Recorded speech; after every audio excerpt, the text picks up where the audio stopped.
Hello, everyone, and welcome to episode 4 of NorthStar Nuggets. And it's aptly titled Personal Agility 101. As you may know, the NorthStar Nuggets usually I host them live on a Saturday, and it was scheduled for yesterday. And there were many changes that presented itself at the start of the day for me, and I had to sense and respond. And I ended up having to postpone my scheduled YouTube live for NorthStar Nuggets to today. So thank you for joining me, and welcome to another installment of a monthly dose of future of work wisdom titled NorthStar Nuggets. And today I wanted to spend a few minutes to talk about personal agility. My introduction to the world of agile software development and product development started about 6 or 7 years ago. And I come from the background of process improvement, project management, and I've used a lot of lean principles in that. And so, it was a time when I'd already begun to explore my leadership style and arrive at the conclusion that I really operate very iteratively. So continuous learning by continuous improvement, that ended up being my leadership style. And so moving from lean and getting into the world of agile seemed like a very natural transition for me. And what I observed particularly the Scrum framework of agile software and product development is the focus on the minimum viable product, the focus on identifying what's of maximum value for the business owners or the stakeholders, and then working towards that. And there's incremental improvement and incremental delivery of value. So whatever you deliver will add it's like a building block. So the software that's developed and shared with the customers, it is an increment of what was produced and delivered, let's say 2 or 3 weeks prior to that. So this constant inputs from the customer, getting feedback on and allowing for course corrections, as is known as inspect and adapt in the world of Scrum. And what I quickly realized that there is such great opportunity to adopt this way of working in how we operate in general, not just while developing software or developing products. And that's how I got into exploring the world of personal agility.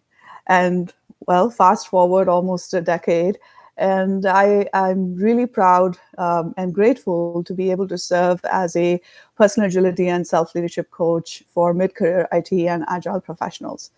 And so in that context, I just wanted to share a couple of things that are top of mind for me on personal agility. I'd like to start with this quote. American writer and humorist Mark Twain said, "Continuous improvement is better than delayed perfection." Absolutely. Progress over perfection. I think that's in my experience, that is the foundational aspect of agile software and product development. So how does that translate to personal agility? What does agility really mean? Well, in the English definition is, nimbleness and the ability to respond, right? To be agile in that. So to me, it really boils down, personal agility really boils down to 3 main things. 1, the ability to sense and respond. What does that mean? Being aware of ourselves and being aware of our immediate environment so that we're able to sense what's happening, sense any changes, and respond appropriately to it. Eisenhower very famously said, planning is everything, plans are nothing. And that's really stayed with me. So one of the misconceptions, at least in the agile software development world, I've often heard is, we're agile and that's why we don't have a project plan. And I think that we could not be more wrong about that. Having a plan is very important because then you have thought through some of the things ahead of time. At the same time, what is crucial and what makes that agile is the ability to stay open to what emerges. That's the key in my mind. So definitely have a plan, but then also retain the ability to be present and become aware of things as they emerge, so that you're able to prioritize and or reprioritize as needed and really respond. Let me give you an example. The other day, I was trying to use an online appointment scheduling system to get my car service scheduled, routine maintenance car service scheduled. And it was a chat bot, and the chat bot picked up only on some of my words and mistakenly assumed that I was trying to look for a new car. And the system continually tried to connect me with a sales rep. And I kept saying, I'm here for a service. Well, the system beat me, and I finally had to make a phone call and wait on hold to get to speak to a live person and get my car service scheduled. All said and done, a day later, I get an email, another automated email, offering me various choices of new cars and an email from a sales rep. So to me, this is the absolute other end of the spectrum of sensing and responding. So you cannot be so rigid in your plan that you fail to see opportunities as they emerge. So to me, that's why the number one tenet of personal agility is the ability to sense and respond. The second one is inspect and adapt. And to me, that's very closely tied to sense and respond, but slightly different in that the ability to inspect and adapt. So you're constantly looking for opportunities to improve or missed opportunities. So the ability to remain present and engaged with yourself and your environment, looking out. So in the world of work, it is your immediate customers, your team members, your manager, your supervisors. So looking at what are your expectations, how are you doing, and what opportunities exist to make things better. So the ability to inspect and adapt to me comes from the ability to remain present and remain curious. So not being married to my ideas, for example, to me is very important, because that's how I will remain open to feedback, remain open to opportunities and that I may not have thought of. The third thing is, in my mind, the ability to learn, relearn, and unlearn. I often talk about using one of the techniques of running a Scrum retrospective. One of the techniques that I've used in the past is let's focus on one thing as a team. Let's focus on one thing that we can start, stop, or continue doing.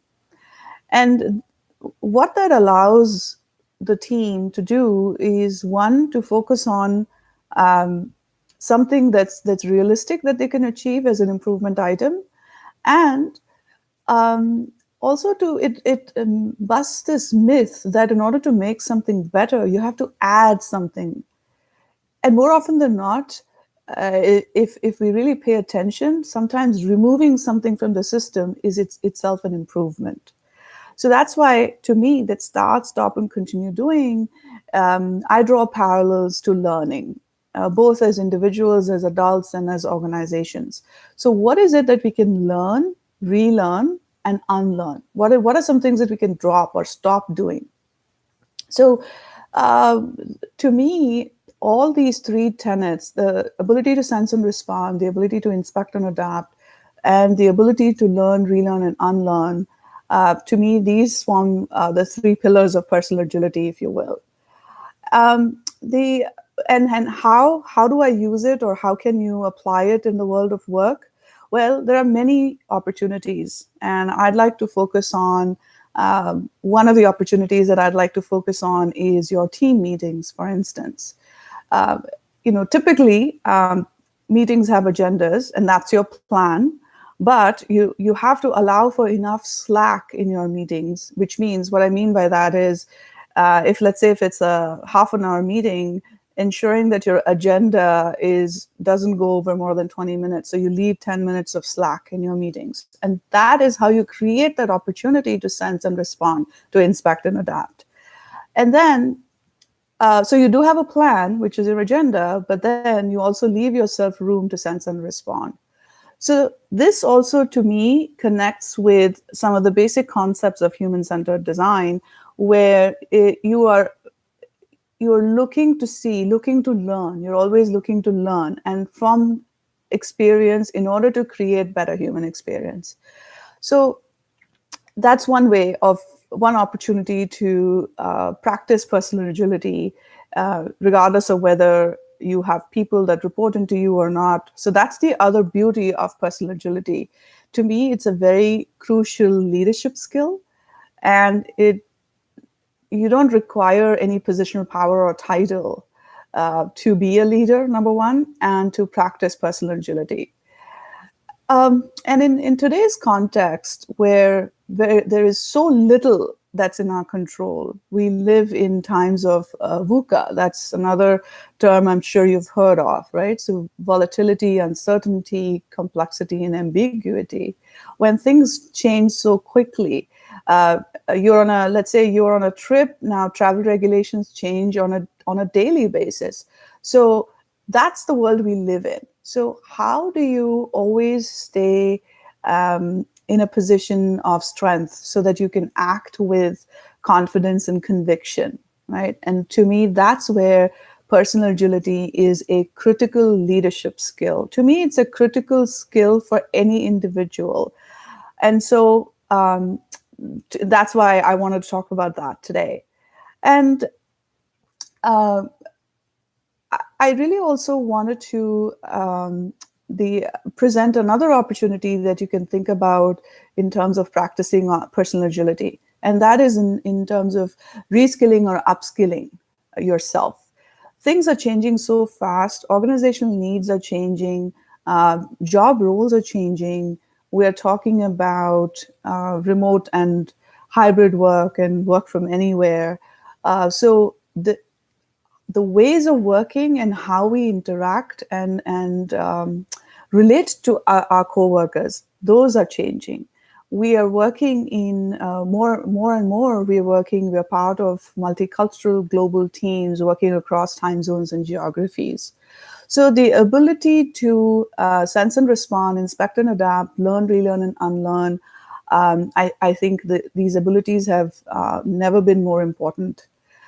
The and the foundational values, if you will, that allow you to practice personal agility are curiosity. So, again, going back to not being married to your idea, and respect for others, and empathy. Always giving others the benefit of the doubt. It's easier said than done, but believe me, there's value in doing that.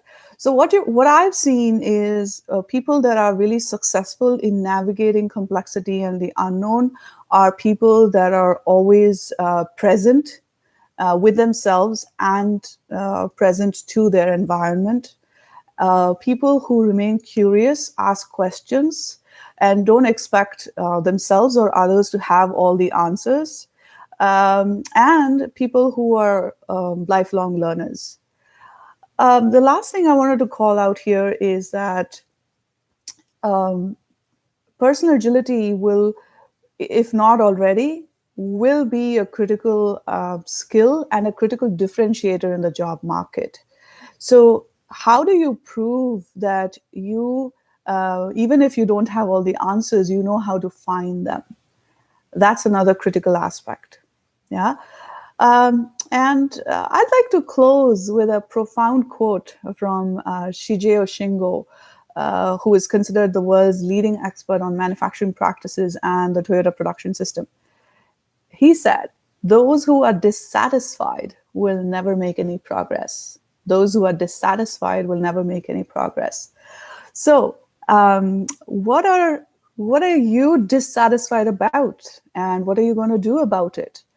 My invitation to you is to reflect on how are you considering making personal agility your practice, your way of being and working. So what are you doing to sense and respond to changes in your environment? How are you inspecting and adapting? And how are you learning, relearning, and unlearning? What are you doing to set yourself up for success in these times of VUCA? I invite you to think about what are your strengths. What do you enjoy doing? What energizes you? What drains you? I invite you to think about what your non-negotiables are. What are your core values? In times of VUCA, knowing these things about yourself act as guardrails and help you make decisions, even when you don't know everything about that particular situation. So, knowing yourself and retaining the ability to remain curious and respectful, and retaining the ability to learn, relearn, and unlearn. So that's Personal Agility 101. Let me know what you think. If you have any questions or comments, please feel free to reach out to me on LinkedIn. You can also message me via my website, northstaratwork.com, all one word lowercase. And you can, as I said, you can find me on LinkedIn.